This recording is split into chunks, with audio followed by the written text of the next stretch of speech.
Uno dei verbi più comuni che usiamo sempre, ogni giorno in italiano è il verbo fare, ma sai che ci sono delle alternative utili molto interessanti? Vediamole nel video di oggi. Ciao a tutti e benvenuti a un nuovo video. Io sono Stefano e sono un insegnante di italiano per stranieri. Nel video di oggi parleremo del verbo fare in alcune espressioni molto comuni e vedremo delle alternative super utili da usare nella conversazione. Infatti, quando noi impariamo una nuova lingua, tendiamo a usare spesso le stesse parole. Le parole che abbiamo imparato all'inizio e anche forse le parole con cui ci sentiamo più a nostro agio. Però non dobbiamo fare così, perché se usiamo sempre le stesse parole, poi il nostro parlato potrebbe risultare un po' noioso. E quindi è anche bello cambiare le parole e le espressioni ogni tanto, e così anche gli italiani rimarranno impressionati con il tuo livello di italiano. Però se tu sei interessato o interessata a migliorare sempre di più in italiano per quanto riguarda la grammatica, il vocabolario, l'ascolto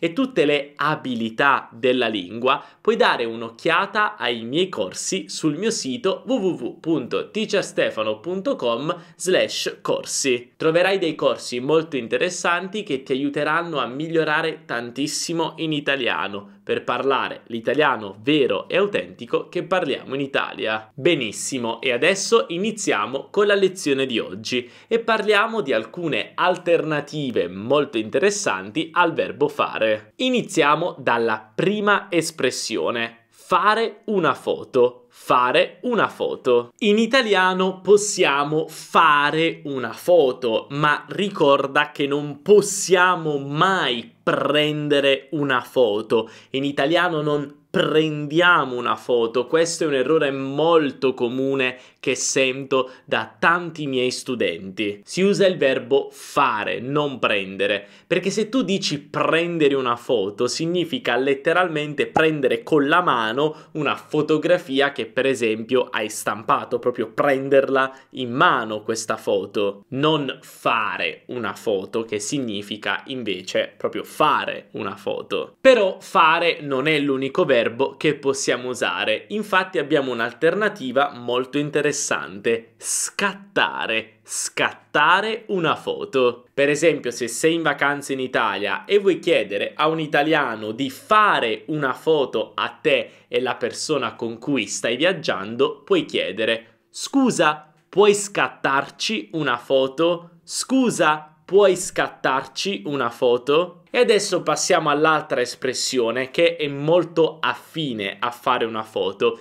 Infatti abbiamo fare un video. Per quanto riguarda i video abbiamo due alternative possibili: girare e registrare. Girare un video o registrare un video. Per esempio, io posso dire: sono uno youtuber, quindi giro o registro molti video alla settimana. E ora passiamo all'espressione fare una domanda. Fare una domanda. Ricorda che in italiano noi facciamo una domanda ma non chiediamo una domanda. Chiedere una domanda è molto sbagliato. Possiamo fare una domanda o chiedere qualcosa, ma non chiedere una domanda. Ma qual è un'alternativa per fare una domanda? Beh, possiamo dire porre una domanda. Porre, usiamo il verbo porre, che è un verbo irregolare. Vediamo un esempio con porre una domanda. Non esitare a porre una domanda se hai bisogno di chiarimenti. Non esitare a porre una domanda se hai bisogno di chiarimenti. Fai attenzione però, perché l'espressione porre una domanda è un po' più formale, quindi ti sconsiglio di usarla con i tuoi amici. insomma, usala in contesti più formali. Però prima di passare alla prossima espressione voglio chiederti un piccolo favore. Infatti, se i miei video ti piacciono e ti aiutano a imparare tante nuove cose in italiano, per supportare il mio lavoro qui su YouTube puoi lasciarmi un bel mi piace. Questo sembra un gesto piccolo, ma in realtà è un gesto molto grande, perché se tu metti mi piace fai capire a YouTube che i miei video sono buoni e che ti aiutano, e quindi YouTube farà vedere questi miei video a tante altre persone in giro per il mondo. Quindi se vuoi aiutarmi a far crescere il canale, non dimenticare di lasciare un bel mi piace, davvero mi aiuta incredibilmente, non puoi neanche immaginare. Quindi grazie mille. E adesso passiamo alla prossima espressione di oggi. Fare un errore. Fare un errore. In italiano possiamo dire fare un errore, cioè sbagliare. Possiamo anche dire fare uno sbaglio, però onestamente errore è molto più comune, quindi o dici fare un errore nel senso di ho fatto un errore, oppure ho sbagliato, quindi usi il verbo sbagliare. Non dire fare uno sbaglio non è così comune. Ma qual è un'alternativa a fare un errore? Beh, possiamo dire commettere un errore. Per esempio, se commetti più di 6 errori, l'esame sarà insufficiente. Se commetti più di 6 errori, l'esame sarà insufficiente. Anche in questo caso, come porre una domanda, commettere un errore è un po' più formale. Io spesso lo sentivo all'università, quindi comunque anche questo usalo in contesti più formali. Però parlando sempre di esami e università, voglio insegnarti delle alternative per l'espressione fare un esame. Fare un esame. Infatti abbiamo due alternative: sostenere un esame o dare un esame. Per esempio, per sostenere un esame, ho sostenuto un esame il 15 settembre.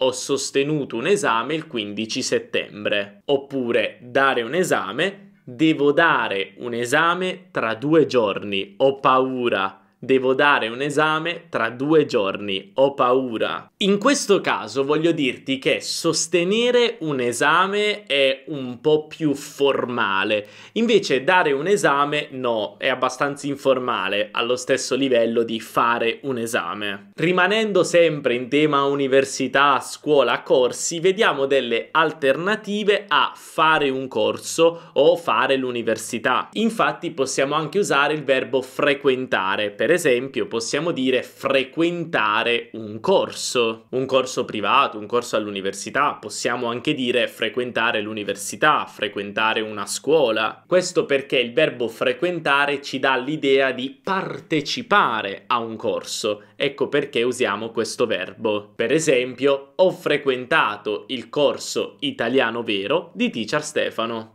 Ho frequentato il corso Italiano Vero di Teacher Stefano. E ora vediamo delle alternative a fare attenzione. Fare attenzione. Quando dobbiamo stare attenti, per esempio mentre facciamo un esame, mentre stiamo tagliando le verdure o mentre guidiamo, possiamo usare l'espressione fare attenzione perché dobbiamo stare attenti. Ma possiamo usare anche questa alternativa: prestare attenzione. Prestare attenzione. Per esempio, presta attenzione quando tagli la verdura. Presta attenzione quando tagli la verdura. Il verbo prestare normalmente significa dare in prestito qualcosa a qualcuno. Per esempio, se io ho la macchina e il mio amico non ha la macchina ma ha bisogno della macchina per andare a cena la sera, lui può chiedermi la macchina e quindi io presto la mia macchina al mio amico e poi il mio amico il giorno dopo mi ridà la macchina, me la restituisce. Invece, quando usiamo il verbo prestare con attenzione, prestare attenzione, semplicemente significa fare attenzione. Ora vediamo l'espressione fare un discorso.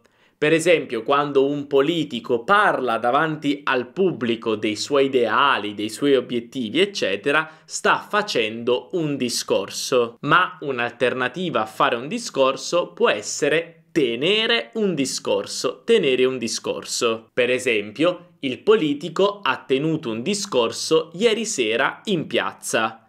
Il politico ha tenuto un discorso ieri sera in piazza. Un'altra espressione molto carina è fare gli anni. Fare gli anni. Questa è un'espressione davvero molto usata in italiano. Infatti, se io ho 25 anni e il 26 dicembre i miei anni diventano 26, quindi il giorno del mio compleanno, io faccio gli anni. Faccio gli anni il 26 dicembre, cioè da 25 anni ho 26 anni, divento un anno più grande, un anno più vecchio. In realtà però abbiamo anche un altro verbo molto comune che usiamo sempre in italiano, il verbo compiere. Compiere gli anni. Per esempio, mio figlio compie gli anni tra un mese. Mio figlio compie gli anni tra un mese. Per finire abbiamo l'espressione fare amicizia. Fare amicizia. Quando diventiamo amici di una nuova persona abbiamo fatto amicizia con quella persona. Ma vediamo un'alternativa molto comune. Stringere amicizia. Stringere amicizia. Stringere è questo, quando noi stringiamo qualcuno o anche qualcosa, stiamo facendo forza, pressione su quella cosa. E quindi ecco perché si dice stringere amicizia, stringere un rapporto, perché ci uniamo. Per esempio, io e Luca abbiamo stretto una grande amicizia. Il participio passato di stringere è irregolare, stretto. Io e Luca abbiamo stretto una grande amicizia. Perfetto, abbiamo finito con le alternative di oggi. Le conoscevi? E qual è la tua preferita? Scrivila qui sotto nei commenti e come sempre, se il video ti è piaciuto non dimenticare di lasciare un bel mi piace, perché questo mi aiuta davvero tantissimo. E non dimenticare di iscriverti al canale e anche attivare la campanellina, così non perderai nessun video futuro. Noi ci vediamo nel prossimo video. Un abbraccio dall'Italia. Ciao!